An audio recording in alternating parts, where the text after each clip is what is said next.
إن الحمد لله نحمده ونستعينه ونؤمن به ونتوكل عليه ونعوذ بالله من شرور أنفسنا ومن سيئات أعمالنا من يهده الله فلا مضل له ومن يضلل فلا هادي له أشهد أن لا إله إلا الله وحده لا شريك له وأشهد أن محمدا عبده ورسوله أرسله بالهدى ودين الحق ليظهره على الدين كله ولو كره المشركون اللهم صل وبارك على محمد وعلى آل محمد كما صليت وباركت على إبراهيم وعلى آل إبراهيم إنك حميد مجيد أما بعد فإن خير الكلام كلام الله وخير السنن سنن محمد صلى الله عليه وسلم وشر الأمور محدثاتها وكل محدثة بدعة وكل بدعة ضلالة وكل ضلالة في النار يا أيها الذين آمنوا اتقوا الله حق تقاته ولا تموتن إلا وأنتم مسلمون أعوذ بالله من الشيطان الرجيم هو الذي بعث في الأميين رسولا منهم يتلو عليهم آياته ويزكيهم ويعلمهم الكتاب والحكمة وإن كانوا من قبل لفي ضلال مبين. ബഹുമാന്യരായ സഹോദരന്മാരെ സഹോദരിമാരെ, അല്ലാഹു സുബ്ഹാനഹു വ തആലയുടെ നിയമങ്ങളും നിർദ്ദേശങ്ങളും സൂക്ഷിച്ചും പാലിച്ചും അള്ളാഹുവിന്റെ ഇഷ്ടം സമ്പാദിച്ചുകൊണ്ട് അവന്റെ സ്വർഗത്തിന് അവകാശികളായി മാറണമേ എന്ന് ആദ്യമായി ഓർമ്മപ്പെടുത്തുകയാണ്, വസീയത്ത് ചെയ്യുകയാണ്. അല്ലാഹു സുബ്ഹാനഹു വ തആല നമുക്കെല്ലാം തൗഫീഖ് നൽകി അനുഗ്രഹിക്കുമാറാവട്ടെ. വർഷങ്ങൾക്കപ്പുറം, ഒരു 100 വർഷങ്ങൾക്കപ്പുറം ഇസ്ലാമിന്റെ വെളിച്ചമെത്താത്ത ഇരുണ്ട ഒരു കേരളമായിരുന്നു നമ്മുടെ നാട് എന്നുള്ളത് ചരിത്രം വായിക്കുന്ന ആർക്കും മനസ്സിലാക്കാൻ സാധിക്കും. ഈ കേരളത്തിലെ മുസ്ലിമീങ്ങളായ ആളുകള് അന്ധകാരത്തിലായിരുന്നു, അന്ധവിശ്വാസങ്ങളിലായിരുന്നു. അൽഹംദുലില്ലാഹ് ഇന്ന് ഇസ്ലാമിന്റെ വെളിച്ചം നമ്മുടെ നാടുകളിലും കേരളത്തിലുമൊക്കെ ലോകത്തുമെമ്പാടും എത്തിക്കഴിഞ്ഞു. അതിനടയാളങ്ങൾ നമ്മളിലൊക്കെ കാണുകയാണ്. എന്താണ് അതിന്റെ തെളിവെന്ന് ചോദിച്ചാൽ, ഒരു 10-100 വർഷങ്ങൾക്കപ്പുറം ഖുർആൻ എന്താണെന്ന് അറിയാത്ത, ഖുർആൻ ഓതാൻ പോലും അറിയാത്ത, ഖുർആനിന്റെ അർത്ഥങ്ങളും ആശയങ്ങളും മനസ്സിലാക്കാത്ത ഒരുപറ്റം ആളുകളായിരുന്നു കേരളത്തിലുണ്ടായിരുന്നത്. പിന്നീട് ആളുകൾ ഖുർആൻ പഠിക്കാനും കേൾക്കാനും പഠിക്കാനും മനസ്സിലാക്കാനും തുടങ്ങി, അത് ജീവിതത്തിൽ പകർത്താൻ തുടങ്ങി. അൽഹംദുലില്ലാഹ് ഇന്ന് ഇസ്ലാമിന്റെ വെളിച്ചം നമ്മുടെ നാടുകളിലൊക്കെ നമുക്ക് കാണാൻ സാധിക്കുകയാണ്. ഒന്നാമത്തെ തെളിവ്, ഖുർആൻ അറിയാത്ത ആളുകൾ പോലും ഖുർആൻ പഠിക്കാൻ തുടങ്ങി. ഖുർആൻ കേൾക്കാനും പഠിക്കാനും അത് പഠിക്കേണ്ട ഗ്രന്ഥമാണെന്ന് മനസ്സിലാക്കാനും തുടങ്ങി. ഖുർആൻ ക്ലാസുകളും ഖുർആൻ പരിഭാഷകളും ഖുർആൻ സമ്മേളനങ്ങളും ഒക്കെ നടത്തിക്കൊണ്ട് ഖുർആനുമായി മുസ്ലിമീങ്ങൾ ബന്ധപ്പെടാൻ തുടങ്ങിയതോടുകൂടി കേരള മുസ്ലിമീങ്ങളുടെ ചരിത്രം മാറിക്കഴിഞ്ഞു. അന്ധകാരങ്ങളും അന്ധവിശ്വാസങ്ങളും ഒക്കെ നീങ്ങിപ്പോയി. ഖുർആനിന്റെ ആയത്തുകളിൽ തെളിവല്ലെന്ന് പറഞ്ഞ ആളുകൾ പോലും ഇന്ന് നിങ്ങൾക്ക് എന്തിനും ഏതിനും ആയത്തുകൾ വേണമോ എന്ന് ചോദിക്കുന്ന അവസ്ഥയിലെത്തി. ഏതൊരു വിഷയത്തിലും അതിനെ തെളിവായിട്ട് പറയുന്നത് ആയത്തുകളാണ്, ഹദീസുകളാണ്. എത്ര ആയത്തുകൾ വേണമെന്ന് ചോദിക്കുന്ന അവസ്ഥയിലേക്ക് ആളുകൾ എത്തിത്തുടങ്ങി. അതൊക്കെ ഒരു പരിവർത്തനമാണ്, അത് വലിയ മാറ്റമാണ്. പിഞ്ഞാണത്തിലെ എഴുതി കുടിച്ചവരും കടലാസിൽ എഴുതി കിട്ടിയവരുമൊക്കെ അത് കലക്കി കുടിക്കുവാനും എഴുതി കെട്ടാനുമുള്ള ഒരു ഗ്രന്ഥമല്ല, മറിച്ച് ലോകത്തുള്ള മുഴുവൻ മനുഷ്യരും വായിക്കുകയും പഠിക്കുകയും അതിന്റെ ആശയങ്ങളും ആദർശങ്ങളും മനസ്സിലാക്കിക്കൊണ്ട് ജീവിതത്തിൽ പകർത്തുകയും ചെയ്യേണ്ട ഒരു ഗ്രന്ഥമാണ് ഖുർആൻ എന്നുള്ളൊരു തിരിച്ചറിവ്. അത് ഒരു വലിയ തിരിച്ചറിവാണ്. അതുകൊണ്ട് തന്നെ അന്ധകാരങ്ങളും അന്ധവിശ്വാസങ്ങളും ഒക്കെ നീങ്ങി പ്രകാശം പരക്കാൻ തുടങ്ങി. മഹല്ലുകൾ തോറും ഒരു അവസ്ഥ ഇന്ന് കേരളത്തിലുണ്ട്. പല വീടുകൾ തോറും ആ ഖുർആൻ താലീം ചെയ്യുന്ന, തദബ്ബുർ ചെയ്യുന്ന, ഖുർആനെ ഓരോരുത്തരും പഠിക്കാൻ വേണ്ടി ശ്രമിക്കുന്ന ഒരവസ്ഥയിലേക്ക് ഇന്ന് കേരളം എത്തിപ്പെട്ടു. സഹോദരന്മാരെ, സഹോദരിമാരെ, നമ്മൾ മനസ്സിലാക്കേണ്ട ഒരു യാഥാർത്ഥ്യം, ഈ ഖുർആൻ അത് ഓതാൻ പഠിച്ചാൽ പോരാ. ഇത് ഓതാനുള്ള ഗ്രന്ഥമല്ല, പക്ഷെ ഓതിയാലും പുണ്യമുള്ള ഒരു ഗ്രന്ഥമാണ് നമ്മുടെ കൈവശമുള്ളത്. ഈ പഠനം മദ്രസ പഠനത്തോടുകൂടി അവസാനിപ്പിക്കേണ്ട ഒരു പഠനമല്ല. പലപ്പോഴും പല ആളുകൾക്കും ഖുർആൻ പഠിക്കുന്നത് മദ്രസയോടുകൂടി അവസാനിപ്പിക്കണം. മദ്രസയിൽ പോയി 2-3 വർഷം പഠിച്ചാൽ തീരാവുന്ന ഒരു ഗ്രന്ഥമല്ല വിശുദ്ധ ഖുർആൻ. മറിച്ച് ജനനം മുതൽ മരണം വരെ പഠിക്കേണ്ട, നെഞ്ചോട് ചേർത്ത് വെക്കേണ്ട, ദിവസവും നമ്മളെടുത്ത് പാരായണം ചെയ്യേണ്ട, നാളെ മരിച്ചു കഴിഞ്ഞാൽ അല്ലാഹു സുബ്ഹാനഹു വ തആല ചോദ്യം ചെയ്യുന്ന വലിയ ഒരു ഗ്രന്ഥമാണ് നമ്മുടെ കൈവശമുള്ളത്. ഈ ഗ്രന്ഥം മുസ്ലിമുകൾ പഠിക്കേണ്ടവരാണ്, മറ്റുള്ള ആളുകൾ പഠിപ്പിക്കേണ്ടവരാണ്. അതുകൊണ്ട് തന്നെ പ്രായവ്യത്യാസമില്ലാതെ, വർഗവർണ്ണ വ്യത്യാസമില്ലാതെ മുഴുവൻ ആളുകളും, മുസ്ലിമുകൾ പ്രത്യേകിച്ചും അല്ലാത്ത ആളുകളെ കൂടി പഠിപ്പിക്കേണ്ട ഒരു ഗ്രന്ഥമാണ് വിശുദ്ധ ഖുർആൻ. ആ ഖുർആൻ പഠിച്ചു കഴിഞ്ഞാൽ മാറ്റങ്ങൾ വരും. ആ ഖുർആൻ പഠിച്ചു കഴിഞ്ഞാൽ നമ്മുടെ മനസ്സുകളിലേക്ക് പ്രകാശങ്ങൾ വരും, തൗഹീദുകാരി വരും, ഹിദായത്തുകാരി വരും. ഖുർആനിന്റെ ഒരു നൂറ് നമുക്ക് പ്രകടമായി ഉൾക്കൊള്ളാൻ സാധിക്കും. വലിയ മാറ്റം സംഭവിക്കും. ഖേദകരമെന്ന് പറയട്ടെ, ഇത് ഭൂരിഭാഗം ആളുകളും ഖുർആൻ അറിയാത്ത ആളുകളാണ് മുസ്ലിം സമൂഹത്തിൽ. ഓതാൻ അറിയുന്ന ആളുകളും കുറവല്ല എന്ന് നമ്മൾ മനസ്സിലാക്കണം. ഖുർആൻ ഓതാൻ മാത്രം മനസ്സിലാക്കിയാൽ എന്റെ ബാധ്യത തീർന്നു എന്ന് തെറ്റിദ്ധരിക്കുന്നത് അബദ്ധമാണ്. ഖുർആൻ ഓതാനുള്ള ഗ്രന്ഥമല്ല, ഓതിയാലും പുണ്യമുള്ള ഗ്രന്ഥമാണ്. അതിന്റെ ഓരോ ഹർഫിനും പുണ്യമാണ്. പക്ഷേ അത് അവിടെ അവസാനിപ്പിക്കരുത്. അതിന്റെ അർത്ഥങ്ങൾ മനസ്സിലാക്കണം, ആശയങ്ങൾ മനസ്സിലാക്കണം, അതിന്റെ ആദർശം ഉൾക്കൊള്ളണം, അത് മറ്റുള്ളവർക്ക് പറഞ്ഞു കൊടുക്കണം. അത് മഹലിന്റെ ബാധ്യതയാണ്, വ്യക്തികളുടെ ബാധ്യതയാണ്, ഓരോ മുസ്ലിങ്ങളുടെയും ബാധ്യതയാണ്. ആദ്യകാലത്തൊക്കെ മദ്രസ പ്രസ്ഥാനം ഉണ്ടായിരുന്നില്ല, മദ്രസ പഠനം ഉണ്ടായിരുന്നില്ല. അന്ന് വളരെ പ്രയാസപ്പെട്ട് മുൻഗാമികളായ സച്ചരിതരായ നമ്മുടെ നേതാക്കന്മാർ, പണ്ഡിതന്മാർ, സാലിഹീങ്ങളായ മനുഷ്യര്, അവര് വളരെ പ്രയാസപ്പെട്ട് മദ്രസകളൊക്കെ ആരംഭിച്ചപ്പോ ഈ സമൂഹത്തിൽ നിന്ന് അതിന് എതിർപ്പുകൾ വന്നു. അതാ ഇരുണ്ട കേരളത്തിന്റെ അവസ്ഥയാണ്. മദ്രസയുടെ അവലിലെ മീമും ജഹന്നമിലെ ആഖിറിലെ മീമാണെന്ന് പോലും നമ്മുടെ സമൂഹത്തിൽപ്പെട്ട, സൊസൈറ്റിയിൽപ്പെട്ട ആളുകൾ പറയുകയുണ്ടായി. പക്ഷെ അതൊക്കെ തരണം ചെയ്തുകൊണ്ട് കുട്ടികളെ മദ്രസയിലൂടെ ഖുർആൻ പഠിപ്പിച്ചു, ദീൻ പഠിപ്പിച്ചു, സമൂഹത്തിൽ മാറ്റം വന്നു. അല്ലേ? അന്ന് എത്രത്തോളം നിരുത്സാഹപ്പെടുത്തി ചോദിച്ചാൽ, മദ്രസ പഠനം എന്ന് പറയുന്നത് ഉസ്താദ് നിൽക്കുകയും കുട്ടികൾ ഇരിക്കുകയും ചെയ്യുന്ന ഒരു സ്വഭാവമാണ്. അത് തീർത്തും അദബുകേടാണ്, അതൊരിക്കലും അനുവദിച്ചുകൂടാ എന്നൊക്കെ പറഞ്ഞുകൊണ്ട് ഈ സൊസൈറ്റിയിൽ നിന്ന് തന്നെ, സമൂഹത്തിൽ നിന്ന് തന്നെ എതിർപ്പുകൾ വന്നു. പക്ഷെ അതൊക്കെ തരണം ചെയ്തുകൊണ്ട് മദ്രസ പ്രസ്ഥാനം തുടങ്ങുകയും ആ മദ്രസയിലൂടെ ദീന് പഠിപ്പിക്കുകയും ഒക്കെ ചെയ്തപ്പോൾ ഈ സമൂഹത്തിൽ മാറ്റം സംഭവിച്ചു. ഇന്ന് ആ മദ്രസ പ്രസ്ഥാനത്തെ, മദ്രസ പഠനത്തെ എതിർത്ത ആളുകളാണ് ഏറ്റവും കൂടുതൽ മദ്രസകൾ നടത്തിക്കൊണ്ടിരിക്കുന്നത്. സുബ്ഹാനല്ലാഹ്, അതാണ് നമുക്ക് വേണ്ടത്. അതേപോലെ തന്നെ യതീംഖാനകള്, മാതാപിതാക്കൾ നഷ്ടപ്പെട്ട മക്കള്, കോളറകൾ വ്യാപകമായി പിടിപെട്ട് ഓരോ വീടുകളിലും മാതാപിതാക്കൾ മരണപ്പെട്ട് അവിടെയുള്ള കുട്ടികൾ യതീമായി മാറിയപ്പോൾ ആ യതീം കുട്ടികൾ സംരക്ഷിക്കാൻ വേണ്ടി ആദ്യകാലത്ത് തുടങ്ങി വെച്ച നല്ല നല്ല പ്രവർത്തനങ്ങളിൽ ഒരുപാട് ത്യാഗമുണ്ട്. അതിനൊക്കെ പിന്നിൽ ഒരുപാട് പ്രയാസങ്ങൾ സഹിച്ചുകൊണ്ടാണ് അതൊക്കെ ആരംഭിച്ചത്. പ്രത്യേകിച്ച് തിരുവരങ്ങാടി യതീംഖാന അതിനൊരു ഉദാഹരണമാണ്. അള്ളാഹു അതിന്റെ ആളുകൾക്കൊക്കെയും തക്കതായ പ്രതിഫലം നൽകിയതിലേക്ക് മാറട്ടെ. അത് ആ പ്രസ്ഥാനം തുടങ്ങി വെച്ചപ്പോൾ അതിനെയും നമ്മുടെ സമൂഹം എതിർത്തു. യതീംഖാനയല്ല, യതീംഖാനഹു, യതീമിനെ വഞ്ചിക്കുന്ന സ്ഥാപനമാണെന്ന് പോലും പറഞ്ഞുകൊണ്ട് അതിനൊക്കെ നിരുത്സാഹപ്പെടുത്തി.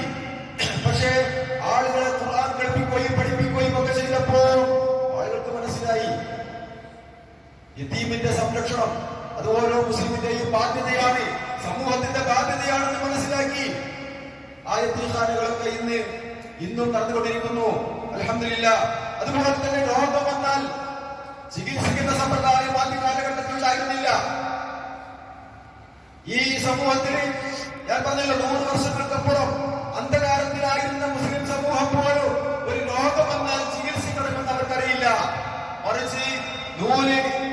കെട്ടുകയും സൈക്കിൾ തുടങ്ങിയിരിക്കുന്നവയിൽ രക്ഷ പ്രാപിച്ചുകൊണ്ട് അതൊക്കെയാണ് ചികിത്സാ രീതി. ഹോമം നടത്തുക, മന്ത്രം നടത്തുക, അതുപോലെ തന്നെ പിന്നാണത്തിൽ എഴുതി കുടിക്കുക, അടുപ്പിൽ ഒഴിഞ്ഞിടുക, അതുപോലെ കൂട്ടമാങ്ങ കൊടുക്കുക. ഇങ്ങനെയുള്ള ചികിത്സാ രീതികളായിരുന്നു. ഒരു അസുഖം ബാധിച്ചു കഴിഞ്ഞാൽ ചികിത്സിക്കണം, മരുന്ന് കഴിക്കണം എന്ന ബോധം പോലും ഇല്ലാത്ത ആളുകള് അതുപോലെ മാലം പാട്ടുകളൊക്കെ ആയിരുന്നു അന്ന് പ്രത്യേകിച്ചും രോഗശമനത്തിന് വേണ്ടിയൊക്കെ ഉപയോഗപ്പെടുത്തിയിരുന്നത് അല്ലെ.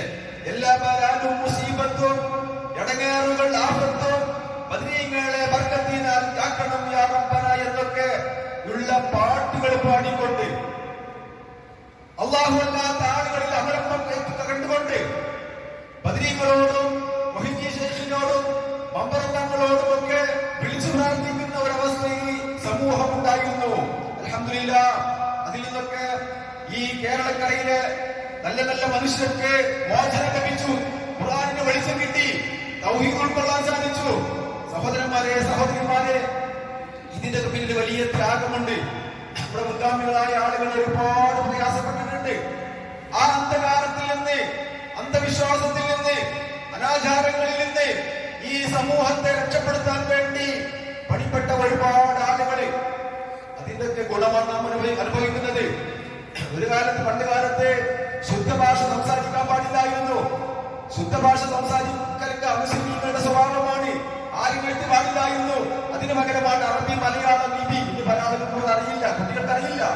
ഒരു 50-60 വർഷങ്ങൾക്കപ്പുറം 50-60 വയസ്സായ ആളുകൾക്കൊക്കെ അറിയാം അറബി, മലയാളം, ലിപി. കാരണം എന്താ? ആരും എഴുതി പാടില്ല, നല്ല ഭാഷ സംസാരിക്കാൻ പാടില്ല അല്ലേ? അന്നുണ്ടാക്കിയ പേരുകളൊക്കെ, അന്നുള്ള പേരുകളൊക്കെ എന്തൊരാഭാസമാണ്. കുട്ടി, കമ്മു, കോമു എന്നൊക്കെയുള്ള പേരുകളാണ് അന്ന് മുസ്ലിംകൾ സ്വീകരിച്ചിരുന്നത്. ഇന്നതൊക്കെ മാറി, വിദ്യാഭ്യാസം വന്നു.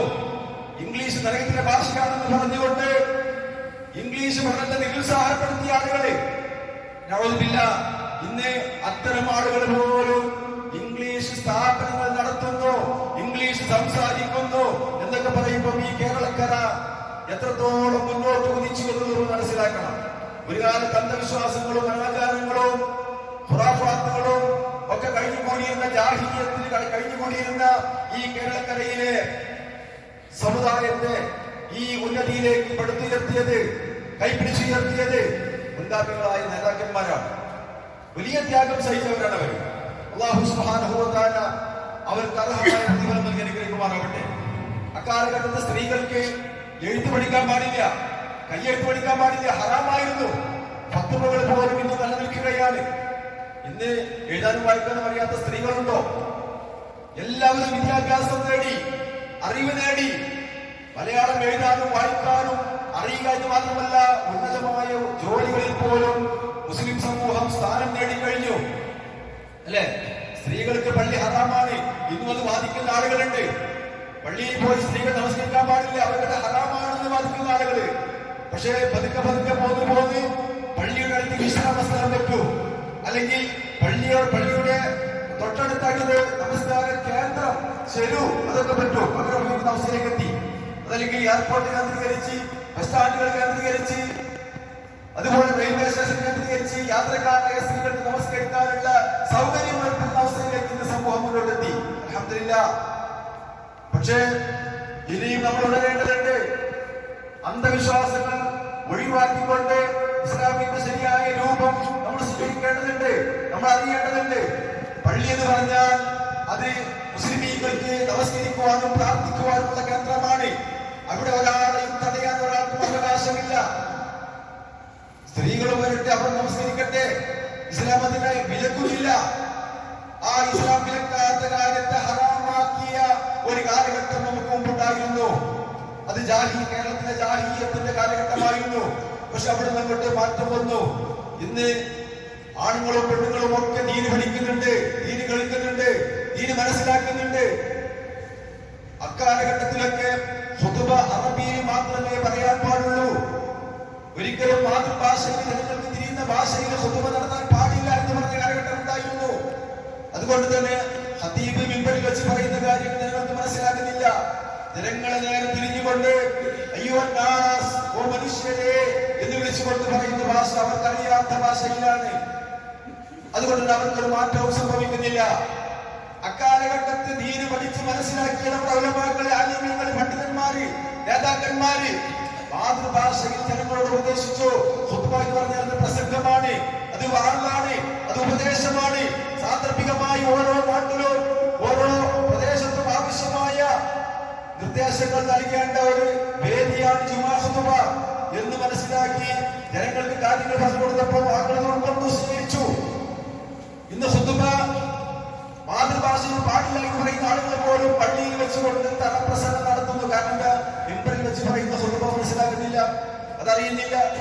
ഇനി ഒരൽപ്പം കൂടെ മുന്നോട്ട് പോകേണ്ടതുണ്ട്. ആ തലപ്രസംഗം 2 അടി ഉയരത്തിൽ കയറിക്കൊണ്ട് മിമ്പറിൽ വെച്ച് തന്നെ നിർവഹിച്ചു കഴിഞ്ഞാൽ അൽഹംദുലില്ലാഹ് വലിയ മാറ്റം സമൂഹത്തിൽ ഉണ്ടായിത്തീരും. പക്ഷേ ഖൗമിനെ മാറാൻ സമ്മതിക്കുന്നില്ല, അനുവദിക്കുന്നില്ല. സഹോദരന്മാരെ, സഹോദരിമാരെ, നമ്മൾ മനസ്സിലാക്കണം, ഓരോ പ്രദേശത്തെയും ലോകത്തിന്റെ ഏത് കോണിലുള്ള ആളുകളും, അമേരിക്കയിലാകട്ടെ, ആഫ്രിക്കയിലാകട്ടെ, ലോകത്തിന്റെ ഏത് ഭാഗത്തുള്ള ആളുകളാകട്ടെ, വെള്ളിയാഴ്ച ദിവസം അവരവരുടെ പ്രദേശത്ത് ഒരുമിച്ച് കൂടണം. പള്ളികളിൽ ഒരുമിച്ച് കൂടിക്കൊണ്ട് അവർക്ക് ആവശ്യമായ നിർദ്ദേശങ്ങൾ, ഉപദേശങ്ങൾ ഖതീബ് കൊടുക്കണം. അവർ പരസ്പരം കാണണം, അറിയണം. മുസ്ലിം സമൂഹം ഒറ്റക്കെട്ടായി നിൽക്കണം. അവിടെ പ്രയാസം അനുഭവിക്കുന്ന ആളുകളുടെ പ്രയാസങ്ങൾ നീക്കി കൊടുക്കാൻ സാധിക്കണം. മുസ്ലിം സമൂഹത്തിന്റെ സൊസൈറ്റിയുടെ ഒരു ആളുടെ പ്രയാസം എല്ലാവരുടെയും പ്രയാസമായി മാറണം. അവിടെ ടീമുകളെ സംരക്ഷിക്കാൻ മഹലിന് സാധിക്കണം, വിധവകളെ സംരക്ഷിക്കാൻ സാധിക്കണം, മിസ്കീന്മാരെയും ഫക്കീർമാരെയും സംരക്ഷിക്കാൻ സാധിക്കണം. രോഗികൾക്ക് ആവശ്യമായ നിർദ്ദേശങ്ങളെ നൽകുവാനും അവരെ സഹായിക്കുവാനും ആ മഹലിലുള്ള ആളുകൾക്ക് സാധിക്കണം. വെള്ളിയാഴ്ച ദിവസം ഒരു സാധാരണ ദിവസമല്ല, ഒരു വലിയ അനുഗ്രഹീതമായ ദിവസമാണ്. അതുകൊണ്ട് തന്നെ വെള്ളിയാഴ്ച വിശ്വാസികൾക്ക് ആഘോഷമാണ്. പരസ്പരം കാണുവാനും അറിയുവാനും കേൾക്കുവാനും മനസ്സിലാക്കുവാനും ഒക്കെ പറ്റിയ ഒരു ദിവസമാണ്. വലിയ പ്രതിഫലമുള്ള ദിവസമാണ്. അവിടെ ദീനിനെ സംബന്ധിച്ച് വിശുദ്ധ ഖുർആന്റെ ആയത്തുകളും ഹദീസുകളും ഉദ്ധരിച്ചുകൊണ്ട് ജനങ്ങൾക്ക് നൽകുന്ന ഉത്ബോധനം, അതാണ് ഖുത്ബ എന്ന് പറയുന്നത്. അത് ആ രംഗത്തേക്ക് ഇനിയും ആളുകളെത്തിയിട്ടില്ല. നമ്മൾ ഒരുപാട് ഇനിയും മാറേണ്ടതുണ്ട്. പണ്ടുകാലത്തൊക്കെ സ്ത്രീധനം ഉണ്ടായിരുന്നു. സ്ത്രീധനം വാങ്ങണമെന്നതിന് ആയത്തുകൾ, വിശുദ്ധ ഖുർആനിലെ ആയത്തുകളോട് സമർത്ഥിച്ച ഒരു കാലഘട്ടം ഉണ്ടായിരുന്നു. ഇന്ന് സ്ത്രീധനമില്ല, ഇന്ന് ആരും ആയിക്കൊള്ളുന്നില്ല. ഇന്ന് വാങ്ങിയ ആളുകൾ പോലും ലജ്ജിച്ച് തലതാഴ്ത്തുകയാണ്. സ്ത്രീധനം ഇസ്ലാമികമല്ല എന്ന് ആളുകൾ മനസ്സിലാക്കി കഴിഞ്ഞു. പണ്ടുകാലത്തൊക്കെ തലയിൽ മുടി വളർത്താൻ പാടില്ല, ആഴ്ചകൾ തോറും തലമുടി മുണ്ടനം ചെയ്യുന്ന ഒരവസ്ഥ നമ്മുടെ കേരളക്കരയിൽ ഉണ്ടായിരുന്നു. ഇന്ന് ആരുടെ മുടിയാണ് മുണ്ടനം ചെയ്യുന്നത്? ഇതെല്ലാവരും മുടി വളർത്തുന്നു. അടിവസ്ത്രം പോലും ധരിക്കാൻ ആ കാലഘട്ടത്തിൽ അവകാശം ഉണ്ടായിരുന്നില്ല. അത് കാഫികളുടെ വസ്ത്രമാണ്, ബ്രിട്ടീഷുകാരുടെ വസ്ത്രമാണ് എന്നൊക്കെ പറഞ്ഞുകൊണ്ട് അടിവസ്ത്രത്തെ പോലും നിരുത്സാഹപ്പെടുത്തിയ ഒരു കാലഘട്ടം. അതാണ് അന്ധമായ അന്ധകാലത്തിന്റെ കാലഘട്ടം, ജാഹിലിയ്യത്തിന്റെ കാലഘട്ടം. ഇതൊക്കെ കേരളക്കരയിൽ കഴിഞ്ഞു പോയിട്ടുണ്ട്. അൽഹംദുലില്ലാഹ്, വിശുദ്ധ ഖുർആനിന്റെ സന്ദേശങ്ങൾ ഓതി കേൾപ്പിച്ചു, ഇസ്ലാമിലേക്ക് അവരെ കൊണ്ടുവന്നു. അല്ലാഹുവിന്റെ പ്രവാചകൻ സല്ലല്ലാഹു അലൈഹി വസല്ലം മക്കയിൽ മതപ്രബോധനം ചെയ്ത സമയത്ത് കള്ളു കുടിച്ചും പെണ്ണുപിടിച്ചും അതുപോലെ യുദ്ധം ചെയ്തുമൊക്കെ വളരെ അങ്ങേയറ്റത്തെ വളരെ മോശമായ കാലാവസ്ഥയിലായിരുന്ന സമൂഹത്തെയാണ് അല്ലാഹുവിന്റെ പ്രവാചകൻ വിശുദ്ധ ഖുർആനിൽ ആയത്തുകൾ ഓതി കേൾപ്പിച്ചുകൊണ്ട് അവരെ സംസ്കരിച്ചത്. ഞാൻ നിങ്ങൾ ഓതി കേൾപ്പിച്ച ആയത്തുണ്ടല്ലോ, സൂറത്തുൽ ജുമുഅയിലെ 2-ാമത്തെ വചനം, അവരിൽ നിന്ന് തന്നെ, മനുഷ്യരിൽ നിന്ന് അല്ലാഹു തആല ഒരു പ്രവാചകനെ നിയോഗിച്ചു. എന്നിട്ട് എന്താ പ്രവാചകൻ ചെയ്തത്? അല്ലാഹുവിന്റെ ആയത്തുകൾ അവർക്ക് ഓതിക്കൊടുത്തു. അവരെ സംസ്കരിച്ചു. അവരെ ഖുർആനും ഹദീസും ഒക്കെ, കിതാബും ഹിക്മത്തും ഒക്കെ അവരെ പഠിപ്പിച്ചു. അതിന്റെ മുമ്പ് അവർ വ്യക്തമായ വഴികളിലായിരുന്നു. അപ്പൊ ദീനറിയാത്ത ഒരു സമൂഹത്തെ അല്ലാഹുവിന്റെ പ്രവാചകൻ വിശുദ്ധ ഖുർആൻ ആയത്തുകൾ ഓതിക്കൊണ്ട് അവരെ സംസ്കരിപ്പിച്ചു എങ്കിൽ നമ്മുടെ കേരളക്കരയിലും 100 വർഷങ്ങൾക്കപ്പുറം അന്ധകാരത്തിലിരുന്ന ഇരുട്ടുണ്ടായിരുന്ന മുസ്ലിം സമൂഹത്തെ ഈ വിശുദ്ധ ഖുർആനിന്റെ ആയത്തുകൾ പഠിപ്പിച്ചു. വിശുദ്ധ ഖുർആന്റെ ആയത്തുകൾ കേൾപ്പിച്ചു. ആയത്തുകളും ഹദീസുകളും കേട്ട് പഠിച്ച് മനസ്സിലാക്കിയപ്പോൾ അവരിൽ മാറ്റങ്ങൾ സംഭവിച്ചു. അൽഹംദുലില്ലാഹ്, അങ്ങനെ ടോർച്ചടിച്ചാൽ ഇരുട്ട് പോകുന്നത് പോലെ, സൂര്യൻ ഉദിച്ചാൽ ഇരുട്ട് പോകുന്നത് പോലെ ഈ വിശുദ്ധ ഖുർആൻ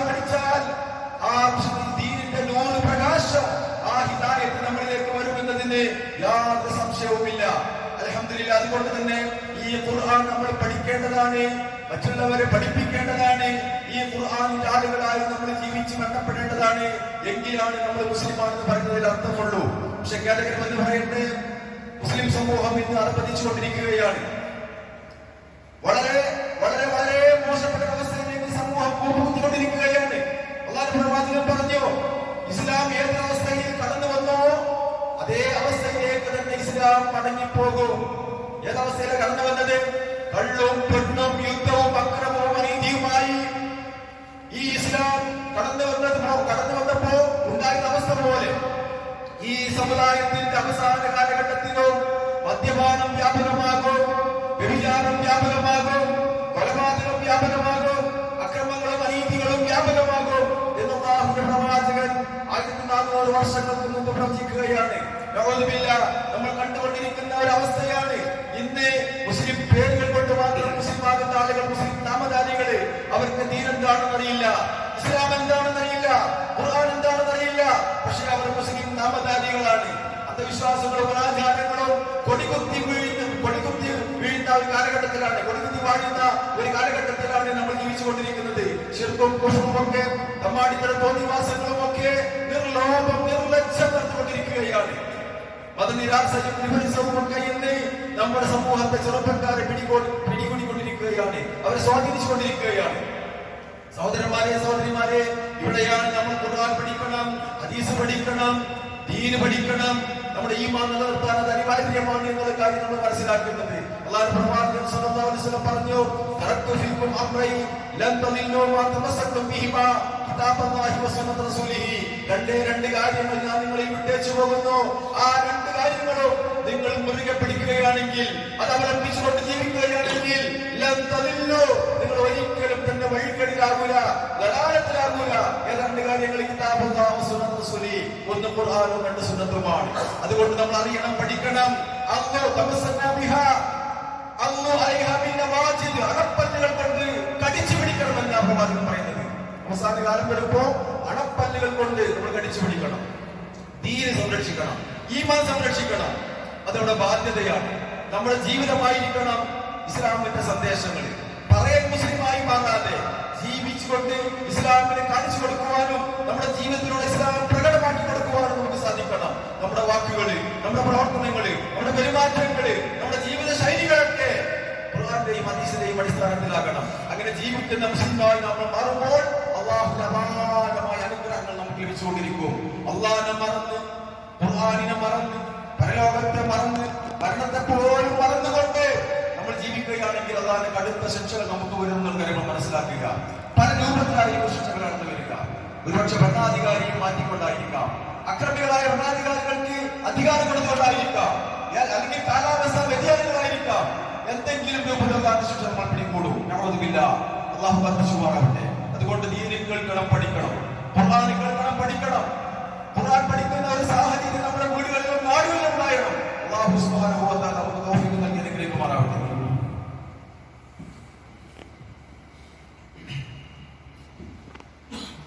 അൽഹംദുലില്ലാഹ് വസ്സലാത്തു വസ്സലാമു അലാ റസൂലില്ലാഹ് വഅലാ ആലിഹി വസഹ്ബിഹി അജ്മഈൻ. അമ്മാ ബഅദ് ഇത്തഖുല്ലാഹ ഇബാദല്ലാഹ്. സഹോദരന്മാരെ, സഹോദരിമാരെ, ഖുർആനും സുന്നത്തും അറിഞ്ഞും അനുസരിച്ചും ജീവിക്കണമെന്ന് ഒരിക്കൽ കൂടി ഓർക്കുകയാണ്, വസിയത്ത് ചെയ്യുകയാണ്. വളരെ ജാഗ്രതയോടുകൂടി ജീവിക്കേണ്ട ഒരു സാഹചര്യത്തിലാണ് ഇന്ന് നമ്മൾ. SIR ഒക്കെ പൂരിപ്പിച്ചു കൊടുക്കുന്ന തിരക്കിലാണ്. അതീവ ഗൗരവമായിട്ട് ഈ വിഷയം കാണുന്നു. നമ്മുടെ വോട്ടുകൾ ഒരിക്കലും നഷ്ടപ്പെട്ടുകൂടാ. പോരാ, നമ്മുടെ വീട്ടുകാരുടെ വോട്ട് നഷ്ടപ്പെട്ടുകൂടാ, നമ്മുടെ നാട്ടുകാരുടെ വോട്ട് നഷ്ടപ്പെട്ടുകൂടാ എന്ന ഒരു ജാഗ്രത നമുക്ക് എല്ലാവർക്കും ഉണ്ടാകണം. നമ്മുടെ മഹല്ലിൽ ഒരൊറ്റ മുസ്ലിമോ വോട്ടില്ലാതെ ആയിക്കൂടാ, വോട്ട് നഷ്ടപ്പെട്ടുകൂടാ. നമ്മുടെ ശ്രദ്ധ കൊണ്ട്, ശ്രദ്ധയില്ലായ്മ കൊണ്ട് ഒരാൾക്കും വോട്ട് നഷ്ടപ്പെടരുത് എന്നുള്ള ഒരു ചിന്ത, അതിനുള്ളൊരു പ്രവർത്തനം ഹെൽപ്പ് ഡെസ്കുകളൊക്കെ ചെയ്യേണ്ട ആളുകളാണ് നമ്മൾ. ജാഗ്രത പാലിക്കണം. നമ്മുടെ വോട്ട് മാത്രം സേഫാക്കിയിരുന്നാൽ പോരാ, നമ്മുടെ സൊസൈറ്റിയുടെ, സമൂഹത്തിന്റെ വോട്ടുകൾ എല്ലാം നമ്മൾ സുരക്ഷിതമായി നമ്മൾ ഉറപ്പുവരുത്തും. നമ്മുടെ ബാധ്യതയാണ്. അല്ലെങ്കിൽ വിദൂരമായ വിപത്തുകൾ നമ്മളെ പിടികൂടും, യാതൊരു സംശയമില്ല. അതുകൊണ്ട് നമ്മളൊക്കെ ഉണർന്ന് പ്രവർത്തിക്കണം. നമ്മൾ ഭിന്നിക്കേണ്ടവരല്ല, നമ്മൾ ഒന്നിക്കേണ്ടവരാണ്. നമ്മൾ അള്ളാഹുവിന്റെ അടിമകളാണ്, ഇബാദുകളാണ്, അള്ളാഹ്ക്ക് വേണ്ടി ജീവിക്കുന്ന ആളുകളാണ്. നമ്മൾ സ്വർഗത്തിന് വേണ്ടി പണിയെടുക്കുന്ന ആളുകളാണ്. വേറെ ലക്ഷ്യം നമുക്കില്ല. ഈ ദുനിയാവ് നമുക്ക് ഒന്നുമല്ല. ദുനിയാവ് മരണപ്പെട്ടു പോകുമ്പോ അള്ളാഹിന്റെ പൊരുത്തം കിട്ടണം. അതിന് നമ്മൾ ചെയ്യേണ്ട ഒരുപാട് കാര്യങ്ങൾ ചെയ്യണം. അതുകൊണ്ട് തന്നെ ഏറ്റവും പ്രധാനം ദീന് നാട്ടിൽ നിലനിൽക്കണം. നമ്മൾ ഓരോരുത്തരും വിചാരിച്ചാൽ നിലനിൽക്കും. ഓരോരുത്തരും ഖുർആൻ പഠിക്കാൻ തുടങ്ങിയാൽ നാട് നന്നാകും, അപ്പൊ സമൂഹം നന്നാകും. അതുകൊണ്ട് നമുക്ക് ബാധ്യതകളുണ്ട്. പേര് കൊണ്ട് മാത്രം നമ്മൾ മുസ്ലിമാന്ന് പറഞ്ഞാൽ പോരാ, നമ്മുടെ ജീവിതം അതിന് തെളിവായിരിക്കും.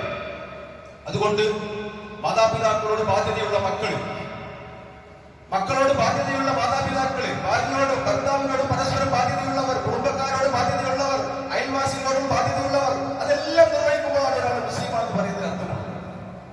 അല്ലാതെ നമ്മൾ മാത്രം നന്നായി സ്വർഗത്തിൽ പോയാൽ പോരാ, നമുക്ക് ബാധ്യതകൾ ചോദ്യം ചെയ്യുന്ന കാര്യമാണ്.